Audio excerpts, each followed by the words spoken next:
You're listening to Affected by Altitude, a Colorado Rockies podcast for and by Rockies fans on Rocky Mountain Rooftop. Thank you for joining us as we discuss all things baseball and Colorado Rockies.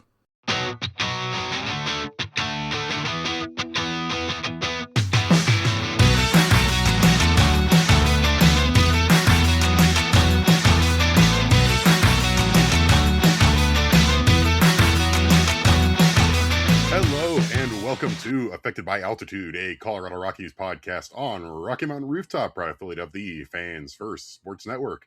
I'm your host, Evan Lang, and with me, as always, is Skyler Timmons. We're both sick and diseased and watching the audio things on my recording platform just zooming by. They are indeed zooming. We are indeed ill. It's been a heck of a week. Real quick before we get started, I know everybody hates when we talk about other Denver sports, but can I just say really quick, I love the Avs Quebec Nordiques jerseys. They're beautiful. I never want to see them again. They are cursed. It's like the Rockies license plate City Connects were cursed. The Avs played their last game in the Nordiques jerseys last night against Vegas. They lost in overtime. Josh Manson got injured, and head coach Jared Bednar took a puck to the face and will not be behind the bench until the playoffs start because he broke multiple bones in his face and suffered from a corneal abrasion.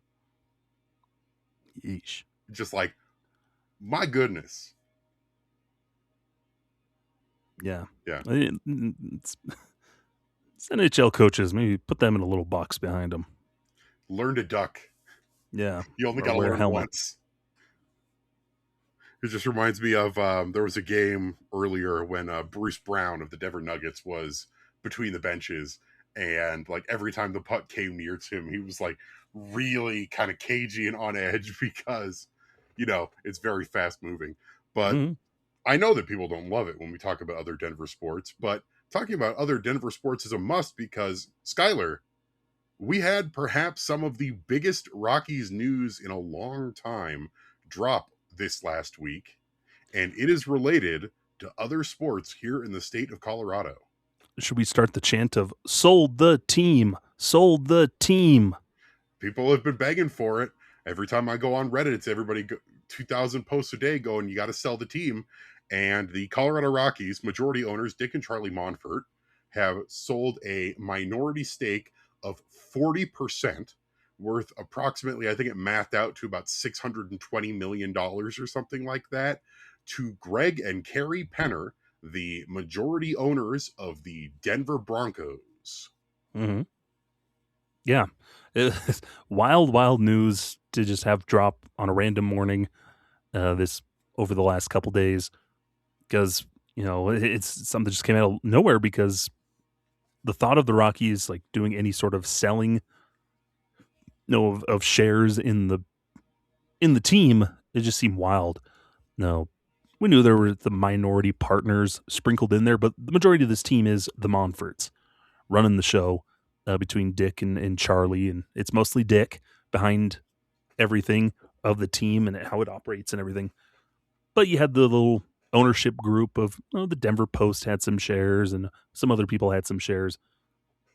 So for the owner of the Broncos, the Penner Sports Group, this is independent of the other Walton Walmart money that has a share in bought a 10% share in the Diamondbacks earlier. That's separate. It's on its own. Greg and Carrie, Walton Penner, whatever. This is of their own separate thing of the Penner Sports Group buying this 40% share of the Rockies. And it's just cool because it's an influx of cash, and it just brings a new dynamic into the organization. I think just, put some lifeblood into it. Just kind of this jolt into the organization where it gives you some ideas of, oh man, what could this mean for the future of the Colorado Rockies? Yeah, and I think a big thing to start, and let's talk about the positives first, because there are, I know, some concerns with this kind of thing. Is one, it's not a full sale of the team, which I don't think was ever going to happen in the foreseeable future. It's still a surprise, however. I mean, I woke up. I had been pretty sick the night before. Woke up in the middle of the day to get this news and went, "Wait, what?" you, Like it is was. this my fever dream?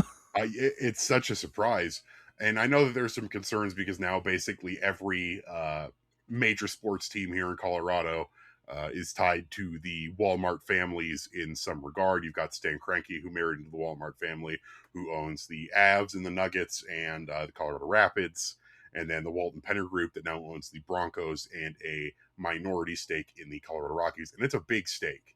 But the biggest thing here is so far, and I admit that we're only a few years into the stewardship of the Penner Sports Group for the Broncos, but they have showed a willingness with the Broncos to spend a lot of money, not just on the team, but on infrastructure, but on the stadium. The biggest thing that always stood out to me was how often they fully replaced the playing service over at Mile High Stadium, which is not something that you really need to do and not something a lot of teams do. But they've stated like the goal is to keep the stadium playable and safe and looking good. And you know, you love to hear that. And while they're going to be more hands off because they're the minority owners, the influx of cash and the availability of cash, just in general, for this team is going to be really important because the Rockies, they're not a terrible moneymaker, but they don't exactly have the highest valuation in the league. There's a couple things in terms of money that are certainly albatrosses that easily come to mind when it comes to the Colorado Rockies, but it shows also more of a willingness of this organization to move into the future and do what needs to be done in order to do so, Mm-hmm. which, you know, it's something that we've been pleading with the Rockies to do over the last 7 years. And now, over the last 7 months, we have an entirely new front office. We have a very different team with a bunch of different coaches, a new guy at the helm of basically the baseball operations and the team ownership side of things in terms of Paul DePodesta and Walker Monfort largely taking over for his dad. And now you've got a tremendous minority stake purchase. Mm-hmm. Yeah, and no, I think the Rockies have talked about where this money, will really go pretty much solve a bunch of debts. All these debts that they have. We don't know specifically what that is, but various debts that they've had that they have helps fill that out, and then gives them financial capital moving forward, which is awesome for a team that's doesn't have the regional sports network deal anymore. So you're not making much money from that in any sort of TV deal, and your team's bad. So you need an influx of cash in other areas and just the changing landscape of the league and the game. So you're seeing all these different little money making things. These are business decisions that have to be made. You're a struggling team. You need money. Well, what can you do? Well, cozy up to the rich owners of the Broncos who, let's not forget, Evan, they're building a brand new stadium, the Broncos are, that is entirely self-financed by the Penner Sports Group. You're like, oh my gosh. Like these people aren't strapped for cash. And so their willingness also to invest in the Rockies, I think just builds a good unity for the city of Denver and for the state and those two teams that diversifies. It's a good team up there because the Cronkies, they've been interested in buying shares in the Rockies for the past 30 years and haven't gotten anywhere. And and I think it's something that's really interesting with all these changes, and then this one as well is the fact that Dick Monfort is letting go of his ego a little bit and listening to other people around him and letting them make decisions. And in this one in particular, his brother Charlie Monfort had probably a good, pushing this along and kind of nudging Dick towards this type of thing of selling these shares to to the Penners and whatnot. But I think it really goes back to a lot of things you mentioned. It's Dick Monfort kind of letting go of the reins and letting the people around him start to do things. And you're seeing these things starting to happen. Yeah. And I look at that, And there's a couple things, that need to be addressed in terms of the future of the organization with this move. Um, like you just brought up with Charlie Monfort being a force in getting this move done, in reference to an article by Mark Kisla discussing how this sort of came to be. Sounds like Charlie Monfort's been wanting to sell at least some of his shares in the team for a while now. And part of me wonders how much of that is Charlie largely lives in Utah, and he's also a driving force behind trying to get Utah a Major League Baseball team, and he would presumably want to buy into the ownership stake of that team, which he would not be allowed to do as a stakeholder in the Colorado Rockies. But also that, Dick was, his traditional stubborn self originally. He wanted to keep his shares. He views the team, I believe it was stated as a family heirloom, something to be passed down to his kids Walker and Sterling. And there was also needing to get more out of the team in terms of value. But to have this finally happen, it really seems like a best of both worlds scenario. So Dick and Charlie are still the primary owners of the team. They still own basically the majority stake. If Charlie wanted to sell the remainder of his shares, he could. He'd basically have to offer them to Dick first, and then if Dick didn't want to buy them, he'd probably have to bring in another partner or figure something else out. But having just the pressure taken off financially to get out of all these debts, because running a team is expensive, and Dick Monfort is hardly the richest owner in the league, and give them more financial flexibility. And it doesn't necessarily make the team beholden to fully beholden to the Penner Sports Group. They've mentioned that they're going to be a little bit more hands off. Their primary focus is still the Broncos, their big investment in town, and getting that new stadium built. And I've seen a couple people ask, well, does this mean that the Rockies are going to move to that new stadium complex? And the answer to that is probably not. Dick and Charlie are still the majority owners. They have put a ton of money into Lodo, into McGregor Square, and into Coors Field, the lease of which is not up for another 40 plus years still at this point. They signed that a 50-year extension in 2017 or something like that. They got a ways to go, but it's more of just, this is another smart move where the people around Dick Monfort, like you said, are sort of getting him to ease his grip a little bit. Yeah. Where, we know Walker is calling a lot of the shots in terms of the day-to-day team operations. And honestly, this is something that we've been pleading is, Dick, you need to listen to the people around you, because I know that you think you're the smartest guy in town when it comes to baseball, when it comes to the Rockies, when it comes to everything, but what you're doing isn't working. And, I think a lot of these steps that he's taking at the end of the day are going to really help his what's the word I'm looking for? How people view his legacy moving forward if the Rockies are able to dig themselves out of this gargantuan pit that they found themselves in now, and largely because of Dick Monfort, and see where things go from here. Yeah, and it's part of that too, where the Penners, they'll say they're going to be hands up, but they've still got a lot of interest in financial capital invested in this team, and so you still have to wonder, well, how involved are they going to be in some decisions? Major impactful decisions of how their money's being used. There's always going to be those questions, and we'll see how that plays out in the near future. But this is laying the groundwork too, where maybe they get in, and then whatever happens down the line, and maybe Dick finally does decide to sell out his shares, and so there's the Penner family. They're right there. They're going to buy the Rockies. So if anything, you can look at it as them laying the groundwork. But it's so important that you get this just diversifying, because the ownership hasn't really changed at all in the minority stakes, Evan, from what I can gather over the past 30 plus years of how long the Rockies have been around. It seemed like the ownership group is kind of whittled down, where the minority stuff, there wasn't really a whole lot there, or you don't know anything about it. And so, the Denver Post had shares in the team, and some other people.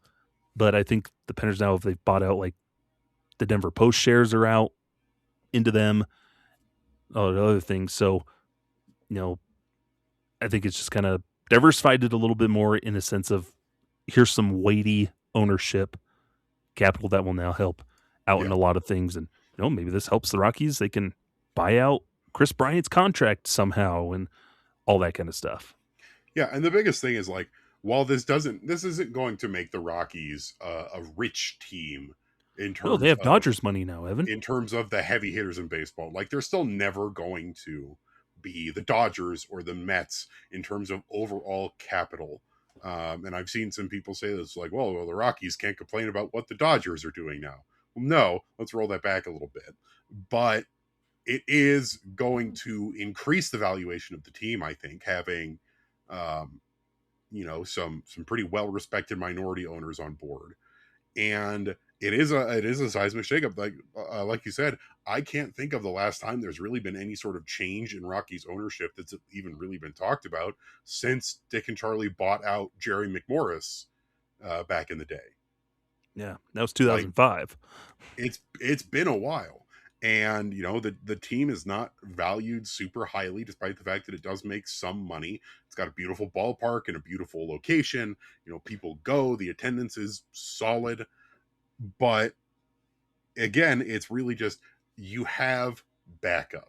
You have people who can help you out financially. And like you said, maybe this does mean maybe we can work out some sort of a buyout situation with Chris Bryant. Maybe it does mean we have more money available to take swings at, free agents or something like that.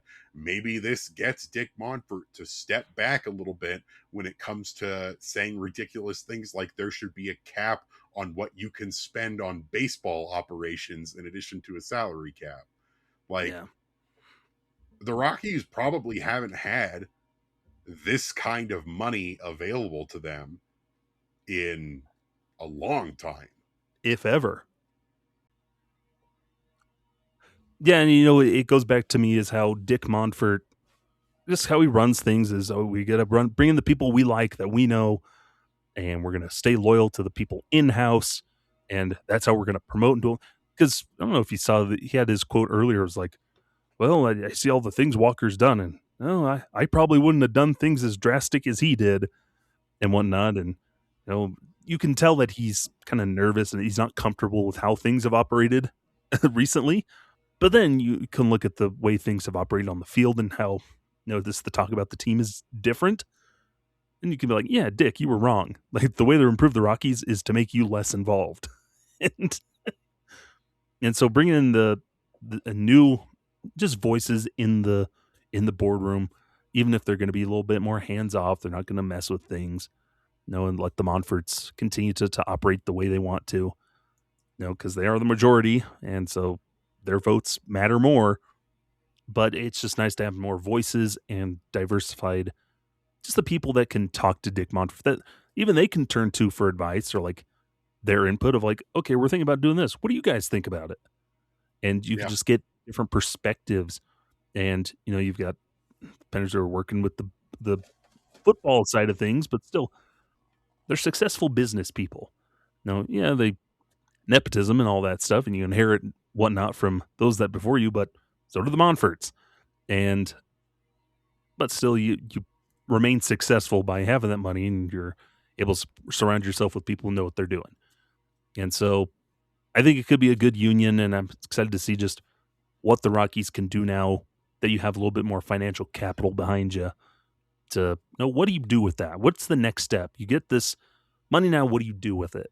Are you Yeah. investing it more into payroll? Or are you putting it more into systems just across the board for the organization? Like, there's so much that can be done now. Could we see some stadium updates? Yeah. I mean, No. I love Coors Field, but it is now almost 40-year-old baseball stadium. Yeah.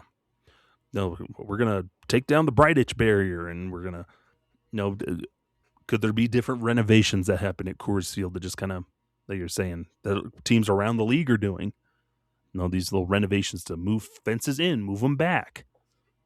Update some of the seating, put in some cool new features. Yeah. Like, there's stuff to be done. And the thing is, like you said, Montfort's always tried to run this as a family business. But problem is, there's a difference between running things like a family business and running things like an insular family business where you're not taking input from anyone else and you're not allowing things to grow and change. Because there's the thing about families, Skylar, they grow and they change.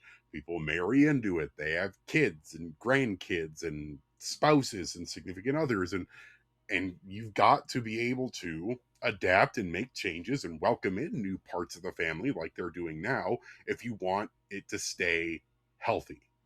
Yeah, I've seen half of the Fast and Furious movies. It's all about family. It's true. Now, And let's shooting take Ludacris into space. those movies stopped being about cars real fast. Yeah. Turns out you can only do so much about street racers. But yeah, Evan, it's main thing, and these are the business decisions when you're a failing business and you need a way to crawl back up. You do have to find somebody that you can trust to invest, don't convince, and find a partnership with to invest in your team and your business, sort of thing. You at the end of the day, you have to drop your ego and do what's best for the business or the company or the family, like you're saying. And if Dick Monfort wants to leave this and pass it on to Walker and Sterling Monfort, well, you need to have something to give them at some point. And or this helps. You got to make it something that they would want to inherit. That too. Like, oh, my dad left me this house. It burned down 30 years ago, and they never did anything with it. And I'm pretty sure there's some corpses in the basement. It's true. Yeah, so we'll see what happens. I wonder how perceptive it will be to see their new minority stake, or if it'll just be like, how will it manifest will be the fun thing to keep an eye on. We'll start seeing Lewis Hamilton at Rockies games more often. This is Bo Nix. Bo Nix has been at a couple Rockies games so far. There's going to be do we see a Walmart patch of some kind? I'm great curious value about that, because a lot of the ownership stakes, they don't really necessarily have a sponsor for something else the owners own. Like, it's almost always from an outside group, but interesting to see. It makes sense because you're just paying for your own sponsorship. Then what's the point of that? You own the team. But at the end of the day, I think this is not only is this huge news, I think it's good news. I think it's exciting news. And like you said, it's just we're gonna have to sit and see how things develop from here and how they use that minority ownership and how we perceive that moving forward. Mm-hmm. But we're going to take a quick break, and when we come back, it's time to talk Rockies baseball, so don't go anywhere. We'll be right back. Welcome back to Affected by Altitude with Evan and Skyler. Skyler, it's been quite a week when it comes to Rockies baseball. The word I have used for it is tonal whiplash in terms of how we entered and ended the week last week. We start the season, getting swept in Miami, fine. We win a series in Toronto, awesome. We come in last weekend for our home opener and nearly get swept by the Phillies. Then we start the week, Sunday afternoon, with a win to avoid the sweep. Some would say we ended that week with a win. And then we sweep the Astros at home, convincingly. Like, putting up multiple runs, getting tacos in multiple games. And then the ownership news happens. And oh man, we're on cloud nine. Like, man, the Rockies can't be stopped. It's Rocktober time, baby. And then we got brought back to earth a little bit with a reminder of this is a rebuilding team at the bottom of the mountain, baby. I'd say it's the Rockies being the Rockies and being unable to hit on the road. Like, I would say it's not so much the tonal whiplash for me it's just, oh yeah, these are the Rockies. Like, this is a team that will have exciting games at home and then will just be a wet fart out on the road, especially in San Diego. But still, even then, no, we're seeing good things across the board. Hey, Evan, we reached 500 a 500 record for the first time in a long time. No, the latest into the season that they've been been 500 in a long time, and but yes, it was a very just a whiplash classic Rockies week of hey, fun times at home, awful times on the road.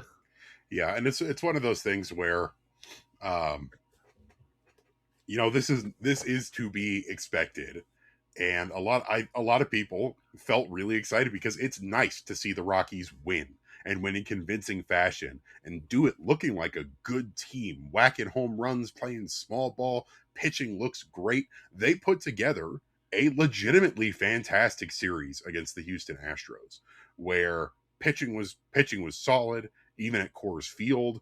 The bullpen did well, and everybody really dialed in good performances at the plate, and they looked like the most complete team they've been in a while. And that's great. And I don't want to take away from that. But then you go back on the road and you see the offense kind of die out. We get the first real stinker overall from the pitching staff, I would say, of the season. Um, it's been one or two outlier performances mostly for most of the year so far. But, Saturday night, probably the worst overall performance from the pitching staff that we've had. And then you're reminded, as the Rockies put it themselves in their intro video, their hype video for the season, is "We're here for the climb," which I'm sure you're sick of seeing that ad on Rockies TV, but it's true. I never see it. Man, the Rock. I'm sick of the 5K announcement. The ones that are really bad for me is I'm getting like that Children's Hospital charity ad. Like, it's like, oh, you donate and you enter to win this raffle and you could get all these great prizes. But for whatever reason on my Rockies TV, it loops like 3 or 4 times. And then after that, I get that Pete Davidson wearing Crocs commercial. And then that will loop multiple times. I just know that the I stream is powered by I'm Google ready Cloud. to defund Children's Hospital now. Oh no, I'm gonna clip that and put it on the internet. That is a joke. It's a joke. Children's Hospital does great work. It's going to be the same thing. It's always the ads on TV streaming services always are just a nightmare. But as the Rockies say, they're here for the climb. And I put it when I went to the home opener and they played that video. And it's this video, and all they're talking about is like, this is we're looking for progress. We're looking for this. Is basically saying every mountain has a bottom, and brother, we are at it. The goal for this season is progress, is finding your footing, is starting the rebuild. Like, while I was talking to somebody yesterday, and they're like, my expectation is that this team could be a wild card team, and I'm like, I love that optimism, but that's incredibly unlikely, because you got to remember the Rockies lost 119 games last year. Even 100 losses this year is still a 19 win improvement. And that's where the Rockies are right now. And we're going to have some, especially on the road. The road has always been a problem for Rockies hitting. And we're going to have the pitching falter in ways that we haven't really seen it before. There's going to be stinkers at Coors Field at some point outside of that one Lorenzen start. It's destiny. But the thing is how the Rockies adjust and move forward and try and progress from those. Like, what I am really curious now is to see, all right, yesterday was the first real dud from the pitching staff. What does Warren Schaefer and Alon Leishman, what do they do? How do they change things up? Yeah, or it was a day where, Mickey Moniak hits 2 home runs and Edward Julien hits a home run. And, okay, in San Diego, of all places, too, where the ball dies quite a bit, and they have a 4-0 lead, and then you can't score the rest of the game because nobody can do anything. And I think that's part of it, is you can see a good approach of, okay, they're going to take advantage of Coors Field. Let's get that first, and then let's figure out hitting on the road, because you can't have the same approach at both places, in a sense, where Coors Field is going to award contact. On the road, not so much. You're going to have to be a little bit more patient. You're going to have to take walks. And so we'll see. But overall, where the Rockies are at now, and record-wise, well, yeah, they're as of time of recording, they're going to try to avoid a mop by the Padres on the road. But even then, you think of where the Rockies were last year when they went to San Diego for the first time and got shut out for 3 games in a row, and then were nearly shut out a 4th game in a row when they went to Los Angeles after. So progress where the Rockies have scored, they've kept games close. You lose on walk-off home runs, it means your pitching at least was doing its job to give you chances to win the game. You have a 12-inning game or whatever. Your pitching was doing its job for the most part until it got into the hairy runner on second situations in extra innings. But even then, you're seeing good pitching. You can see the hints of what could be a good offense if they could just consistently do it when they leave Coors Field. Yeah. And even then, yesterday, while it was more of a crushing loss, the Rockies still were giving themselves opportunities. You had the bases loaded, the tying run at the plate in the 9th inning. And unfortunately, they weren't able to do anything with that. But at the very least, you can say that we've kept the Padres on their toes this entire series thus far. And there's a game to go, and we'll see how that game goes. But while the losing stinks, it's not unexpected. And what makes it easier to stomach compared to last year is that you can see where improvements are being made. Things do not feel nearly as dire as they felt last year. I mean, the Rockies have 6 wins. The Rockies didn't have 6 wins until May last year. And like you said, the sweep of the Houston Astros to get us to 500, we were at 6-6. That's the latest they've been at 500 since 2022. Like, things have been rough in Rockies land. And to say that there's not at least something interesting going on, some improvement progress being made so far, that's at least happening. And it gives you something to want to continue building on. Like, there's still a lot of, and from the national media, your lol Rockies jokes. But you've also got some people noticing, hey, the pitching looks kind of better. Yeah. Hey, what's this thing that they're doing? What's that thing that they're doing?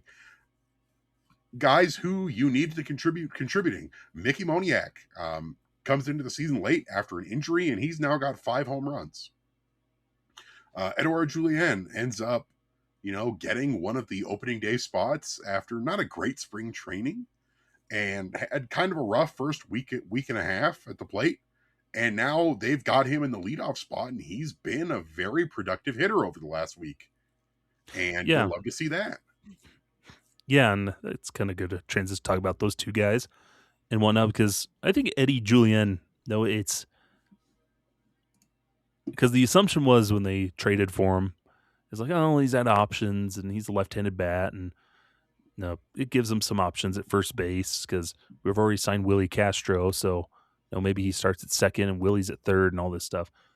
But now, Julien is kind of carved out a little spot for himself because he's batting nearly 500 out of the leadoff spot. He started pretty much every day this week.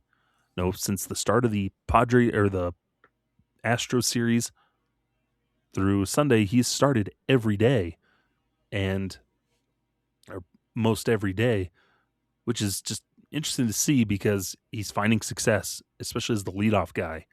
Because we all thought, oh, maybe Jake McCarthy's your leadoff guy, or Tyler Freeman's been the leadoff guy before. Nobody had Edouard Julien as your leadoff man in 2026. But here we are in mid-April. Guess what we're doing. And it's working out. And his defense is still but he's starting to put together some good at-bats and put the bat on the ball and get on base. You're like, okay, très bien. We'll take it. He has started now 7 games in a row. And in those games, he's got an OPS of 1.065. There you go. And he's even got a couple stolen bases, and he's never been a big base stealer throughout his career, but he's not exactly slow, and he's contributing to the Rockies' vision of aggressive base running. It doesn't always work. He's been caught stealing twice, but he's keeping up with it. And I've always liked Everidge, and I was pretty happy to get him on board, but I wasn't sure long term what was going to be his contribution to the team. And you look at it, and I know it's way too early, but hey, currently he's got positive wins above replacement. You know who else has positive wins above replacement? It's Mickey Moniak, who finished last year as one of the worst players on the team in terms of WAR just because of his defense. He's out the gate, and he's had some rough defensive bits. Like his first two starts in right field, both of them, he lost the ball in the sun. Notice they moved him to left after that on the next day game he started. And since then, for day games, he's been starting to the left. But you know what? It's working. Yeah. He's been overall defensively better, and you combine that with his solid hitting, and you go, you know what? I take that. And you can say the same thing about Tyler Freeman. Tyler Freeman's been better defensively so far this season, and you combine that with his bat. He made one of the best defensive plays I've ever seen him make last night. And it's just a good sign. And there are plenty of guys, and we'll talk about this in our next section, that are still struggling. But for some of these guys like Eddie J, or our new beloved French Canadian son, and Mickey, and you've also got guys like Tomoyuki Sagano and Antonio Sensatela. You've got a lot of guys who are contributing well to this team in the early stages of the season. Yeah, and I think overall it makes for just a more exciting brand of baseball, a more palatable brand of baseball where the Rockies are being competitive. I think that's what we wanted. Was, yeah, we know you're going to be bad or you're going to lose games, but at least be watchable, be exciting.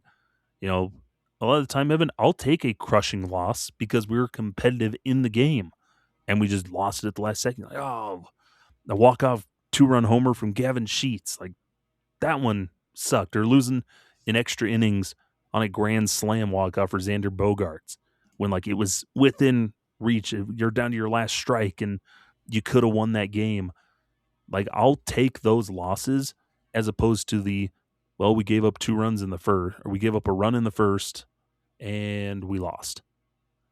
There's hope, and it's a better brand of baseball across the board. Like you mentioned, look at the Rockies' record and where we were a year ago. You didn't get your 6th win till May. We're well ahead of schedule there.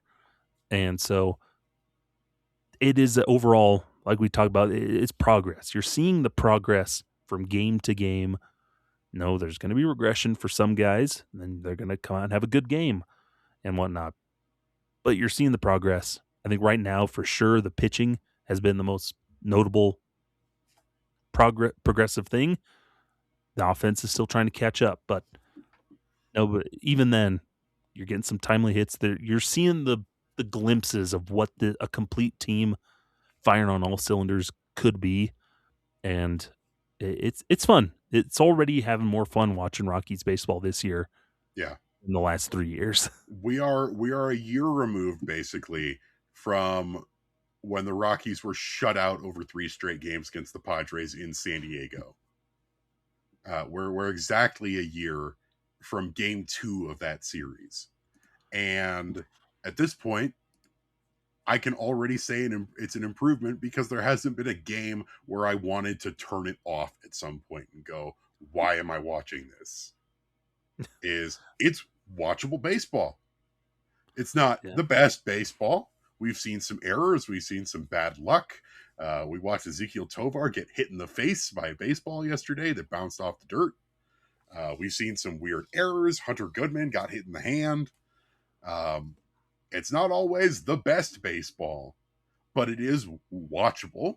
Honestly, fairly enjoyable baseball, so long as you have the tempered expectations of understanding the Rockies are still a rebuilding team that are going to lose a lot of games.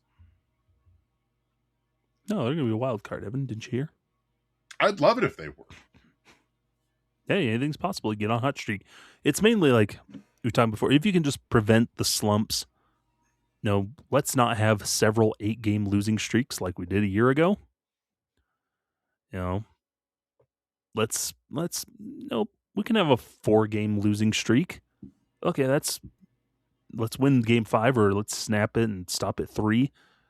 But let's not have those prolonged lengths of just being terrible. They're going to go to Houston next. Let's show that same fight in Houston that you did when they were on your turf in Colorado. There's a pitching staff that tamed Yordan Alvarez at Coors Field for 3 games, which is wild. I think he had like 1 hit in that series. Yeah, he was not good. He did nothing. And like the most terrifying guy in that lineup, and you got him to do nothing. Like, that's the progress that this team needs from pitching, and then you just need the hitting to follow along, especially on the road. And even then, the hitting the Rockies had already been shut out multiple times by this point last year, on their way to being shut out 18 times throughout the season. It was rough. Haven't been shut out yet so far this season. Knock on wood. Hopefully I'm not jinxing it. I just knocked on my wooden monitor stand. But that's something to look at. Or looking at the number of runs allowed, where how many times last year did the Rockies just get absolutely teed off on, where you look at the game results bars for margin of victory or margin of defeat on Baseball Reference for Central, there's a lot of nice long red bars for the Rockies getting absolutely blown out of the water. 44 losses by blowout. And remember, the Rockies had that historically low run differential. Rockies' run differential is okay so far this year. It's like -1 or something like that? That's not bad. Not too shabby. It's just one of those things. How deep in the hole they were last year. Yeah. Temper your expectations. Strap yourselves in. And at least we can enjoy this part of the ride that we're on. That being said, it would be really nice not to get swept today. I don't know. We shall see. We shall indeed see. But we're going to take one more quick break when we come back. We'll dive a little bit deeper into how this Rockies roster is doing and some of our thoughts on player performances.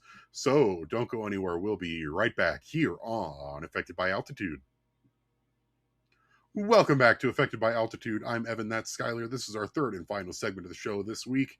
And Skyler, we already talked about guys like, Mickey Moniak, Edouard Julien, but this is a whole entire roster, and there are thoughts to be had as a whole on it. And I thought about 2.5 weeks in, this is game number 16 today or something like that, of who's hot, who's not. Who are we happy with so far or surprised by?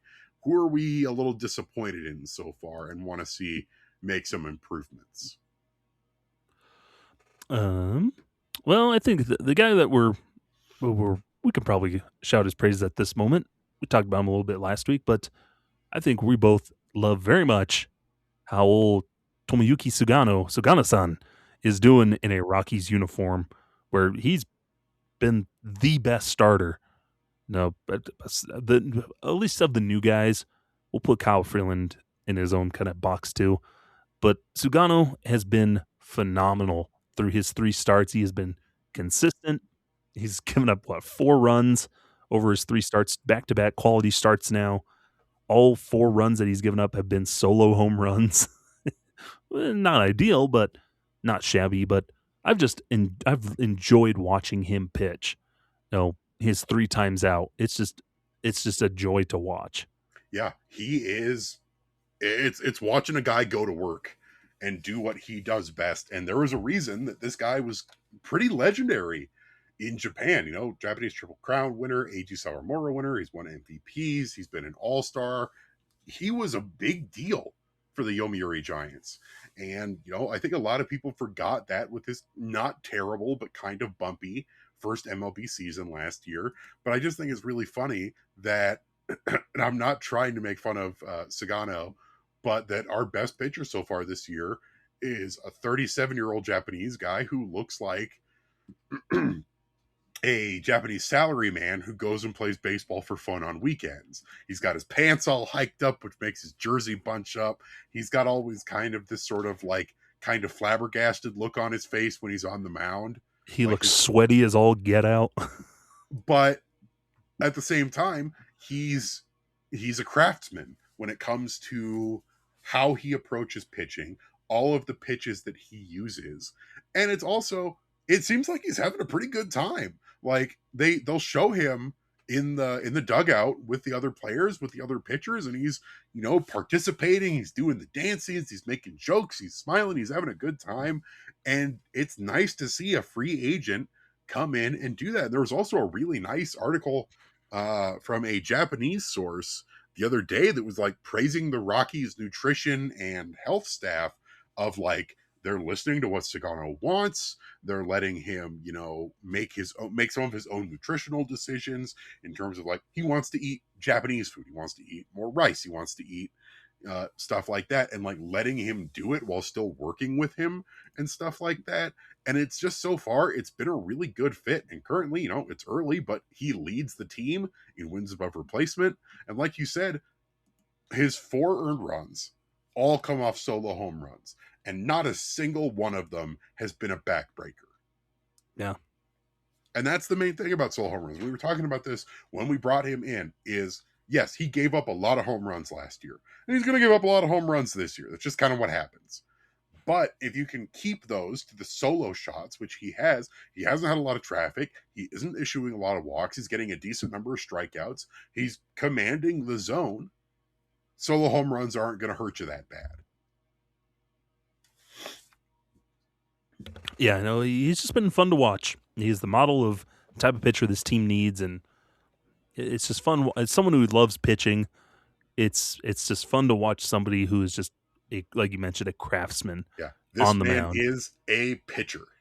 Yes, so it's fun to watch. He's been a pleasant surprise here in these first couple weeks of the season. Yeah, we love him some. We love us some Tommy Sugar.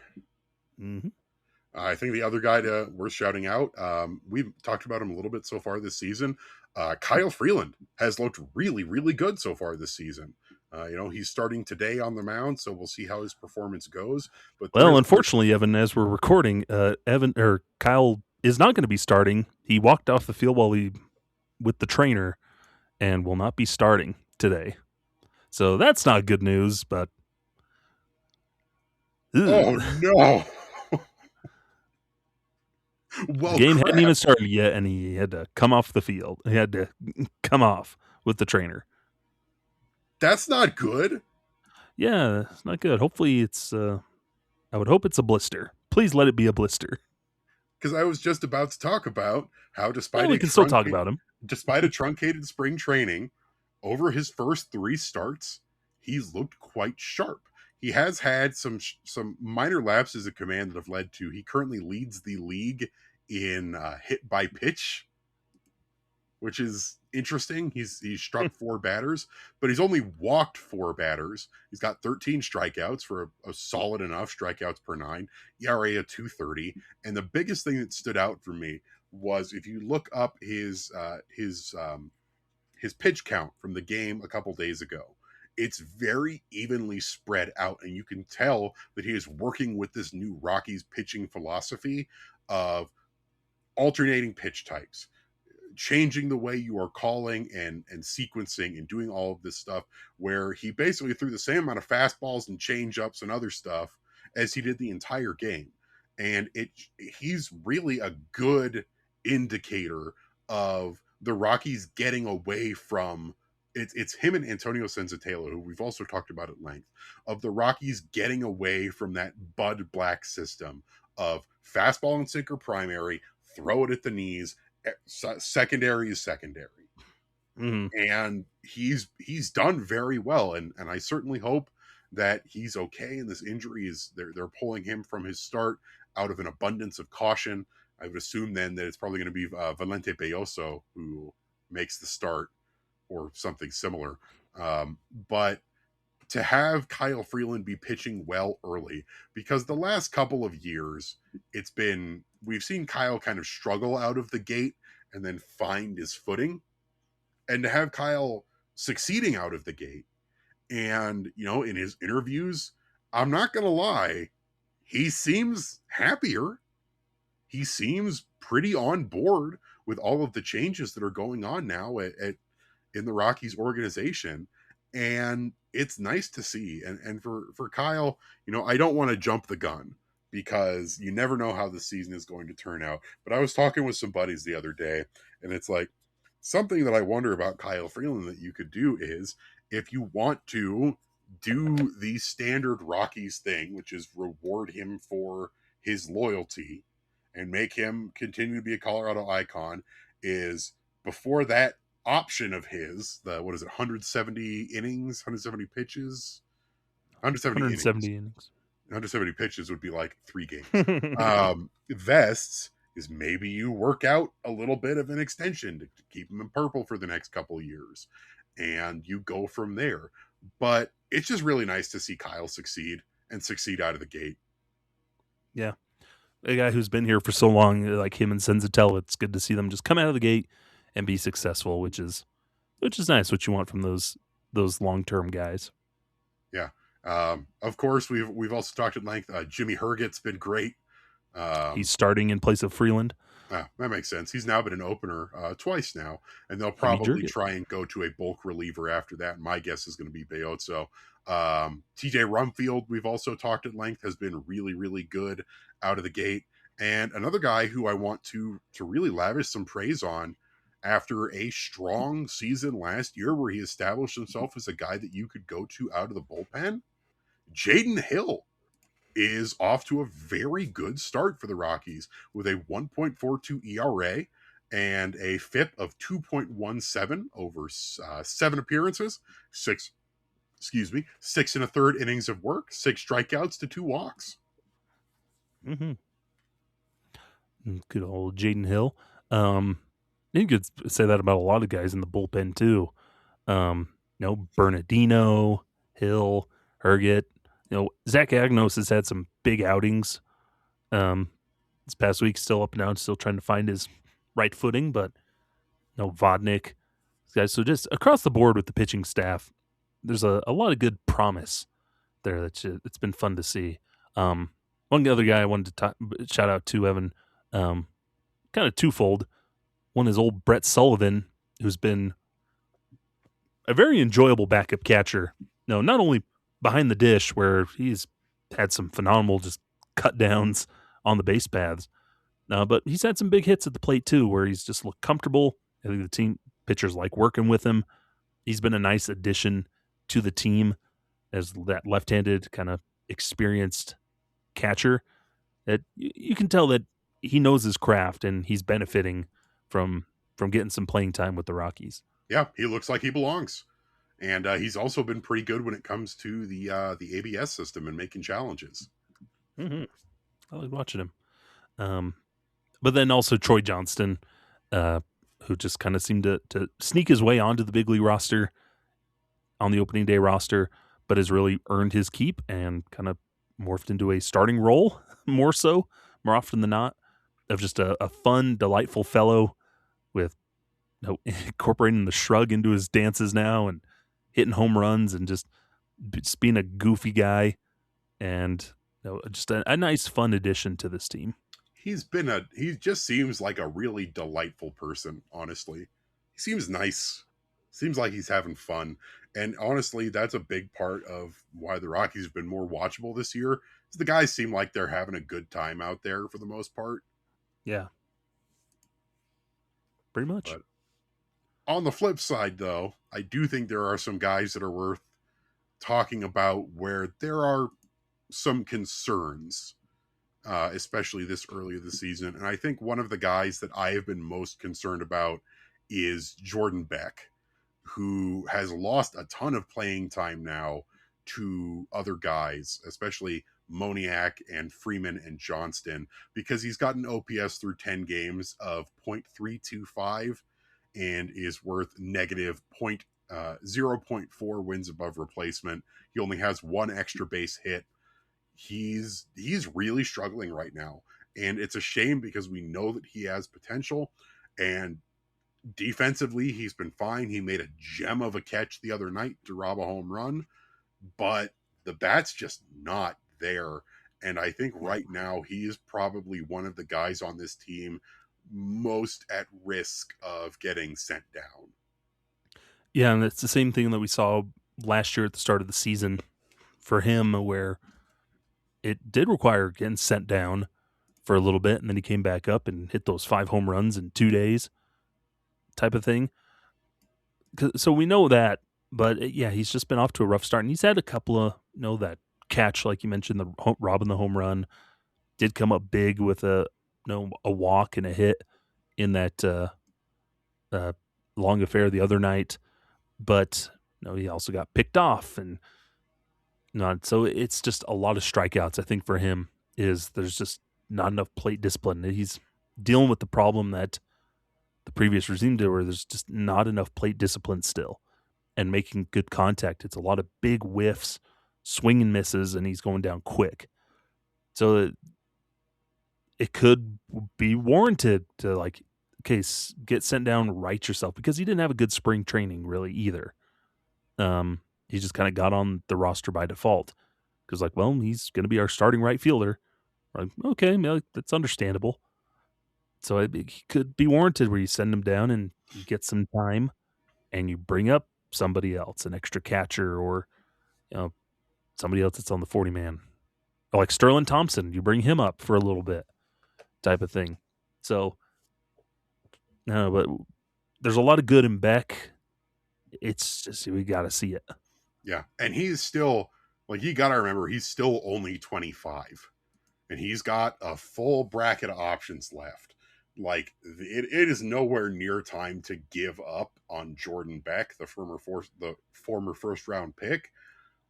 But him at this point losing playing time and potentially needing to be sent down or needing more evaluation is warranted, and that's okay as well, because that is part of the season. Is there are going to be guys who you may need to go back to the drawing board a little bit with and try and aim for some more development. And that's where the Rockies have some decent depth right now, in that, Moniak and Freeman in the corners, as well as Troy Johnston. But, it's a rough start for Jordan Beck, and I do hope that he turns it around. Yeah, it'd be good to see. I think another guy he's not necessarily that he's doing terribly, he's just not having much success in Kyle Karros. Playing phenomenal defense. He's doing all that right. He's having some good at bats. He's just not finding his stroke yet. Comes into Sunday a .195 batting average and a 220 slugging. Like, not very good numbers, but he does have 7 walks, which leads the team, and has a couple of stolen bases. So, like, he's having good at bats. He's just not finding success of making contact and getting hits. Yeah, and so he's striking out a little bit more than he was last year, not to a statistically significant degree, but his walk rate is way up. His exit velocity is higher. He's hitting balls harder. But he's not, and he's hitting line drives as well. But a lot of those are going straight to fielders if he makes contact on them, or he's just not making as good contact on him. But it's one of those ones where Karros was still a fairly raw hitter in terms of big league hitting last year.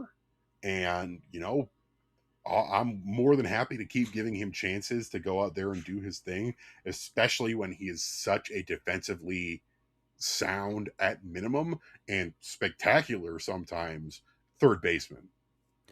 Yeah, and it's like they talk about is, back in spring training, we're not going to fixate on the guy that's hitting a 280 and then the guy that's hitting 300, and we're going to take the 300 guy that's hitting. But I think what's helping Kyle is that it's not him floundering at the plate. No, he's just not finding success.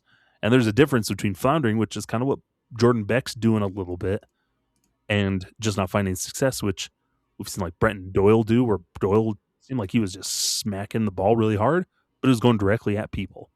Like that kind of stuff. And honestly, that's happening to Brenton Doyle right now. Yeah, it's happening to him.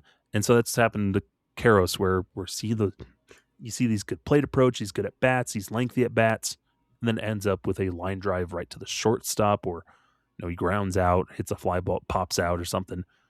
No, but he's having these lengthy at bats. And so you're seeing the progress for Karros, who's learning big league hitting on the job.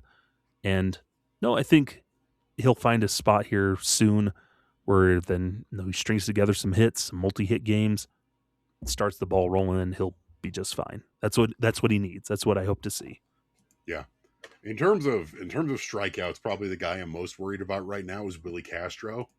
He's tied for the team lead in strikeouts, which is not generally his MO, is to just be flailing at everything, but he is taking some crazy waves at pretty much anything right now.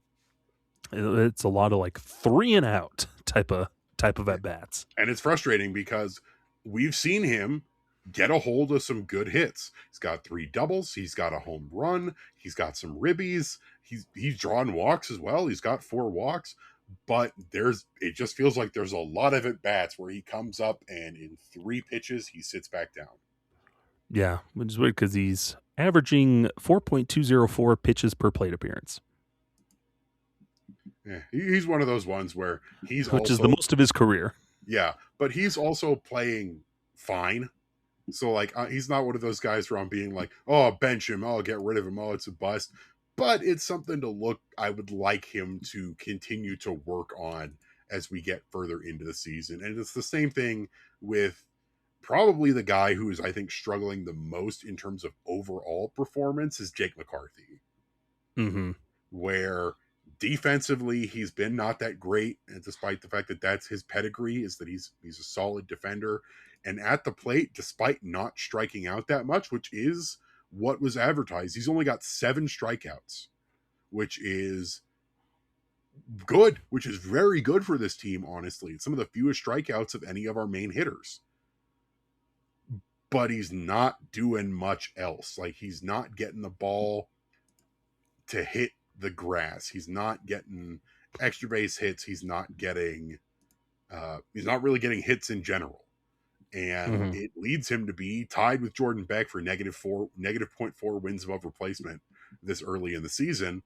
And that's kind of a bummer because, I feel like there were bigger expectations for McCarthy. Yeah, we're really hoping for that rebound for him, and it hasn't really come to fruition quite yet. No, you've seen where he was starting at the top of the order. Now he's hitting at the bottom just because you need him to get on base. And that's what he was doing in spring training, which was awesome to see.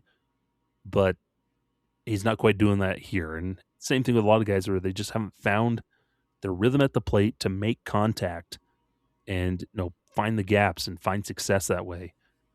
And McCarthy, Karros, Doyle, they're all kind of in that same boat of they're just not being able to find that success. And it's a lot of whiffing, maybe swinging at bad pitches, making contact on bad pitches, variety of things. So still a lot to work on. Yeah. But at the end of the day, we're also only 16 games into the season. So yeah, I think we're still pretty prominently in that small sample size category. Yeah, hoping guys start to really settle in over these next couple weeks. Yeah, and that's all we can do. But I think that's going to do it for us here on another episode of Affected by Altitude. Thank you so much for sticking with us. We'll have another episode for you next week as we keep this ball rolling through the 2026 season. Skyler, where can the folks find you at? You can find me over on the Twitters at Skyler Timmons or on Blue Sky, Timmons13, WSKY.social. And then writing the Wednesday Rock Piles and also doing the Wednesday game recaps coverage thingies. You can find me over on Blue Sky at evanlang27.bsky.social. Love to hear from you. Catch me. I do Thursday and Sunday game day coverage, so I'll have the recap for today's game up after the game is over.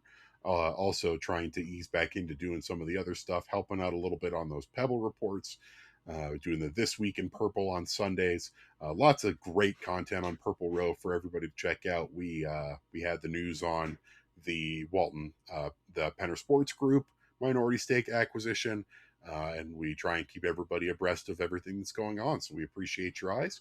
Remember that you can find Rocky Mountain Rooftop on any podcasting platform, pretty much. If it's got podcasts, we are probably on it, including Apple Podcasts, Spotify, iHeartRadio.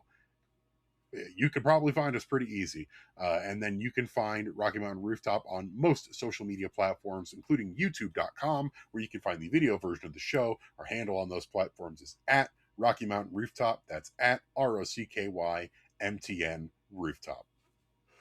Yes. Also, make sure you get your taxes done. Tax day is this week, so get your taxes done. Lousy government. Taking my money. Mm-hmm. But that's going to do it here for us on Affected by Altitude. Thank you so much for listening. Yeah, wow, I just looked at the calendar. Tax day. If you're listening to this on day of release and your taxes aren't done, you have 2 days. Yeah, get them done. Chop, chop. Because there's only one Ned Flanders who does them on January 1st. Oh boy, January 1st. Alrighty. Well, thank you so much for listening. We're going to go ahead and get on out of here. Skyler, hit him with it. Farewell! This has been Affected by Altitude, a Colorado Rockies podcast with Rocky Mountain Rooftop, a proud affiliate of the Fans First Sports Network. Catch new episodes every Monday on wherever you get your favorite podcasts. Be sure to follow us on YouTube as well for video versions of the show.